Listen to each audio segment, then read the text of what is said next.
শাকিব খান, আমি একজন সাকিবিয়ান, তোমার ভালো চাই, তোমার ভালো চাই, আমি সত্যি তোমার ভালো চাই, যেই ভালো আমার মনে হয় না পৃথিবীতে কেউ চাবে। আমার দেহে যেই পর্যন্ত প্রাণ থাকবে, নিঃশ্বাস থাকবে, শাকিব খানের নামটা না আমার রক্তে মিশে থাকবে। শাকিব খানের যারা খারাপ চায়, যারা এক টাইমে খারাপ চাইছে, রাতের পর রাত না ঘুমাইতে পারি নাই যখন দেখছি প্রতিটা লাইভে লাইভে সাকিবের বদনাম, প্রতিটা জায়গায় জায়গায় সাকিবের বদনাম করতেছে। পুরো আমার এলাকা, পুরো দেশবাসী যখন সাকিব হয়তো রাতের পর রাত ঘুমাইতে পারে না, আমি কল্পনা করছি যে সাকিবের কি হলো, সাকিবের সম্পর্কে কেন বলছে এরকম। একজন মানুষ যদি ভালোবাসে কেন এরকম বলবে? রাতের পর রাত সাকিব যেমন ঘুমাতে পারেনি, তেমন আমিও ঘুমাতে পারিনি। অতএব আমার একটু হলেও জ্বলে।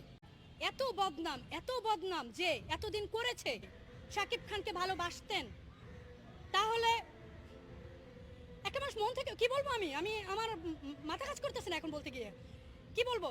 সাকিব এতটা বদনাম করা যায় না বছরের পর বছর। আমার কেন জানি মনে হচ্ছে, আমার ব্যক্তিগত ওপিনিয়ন এটা, আমার কেন জানি মনে হচ্ছে বুবলি ম্যাম যদি সাকিব খানের জীবনে না আসতো, আজীবন অপু বিশ্বাস ম্যাডাম এই বদনাম সাকিব খানের নামে করেই যেত প্রতিটা লাইভে লাইভে। হঠাৎ করে এই ভালো মানুষই হঠাৎ করে এই বহু রূপ ধারণ আমার বোঝে আসতে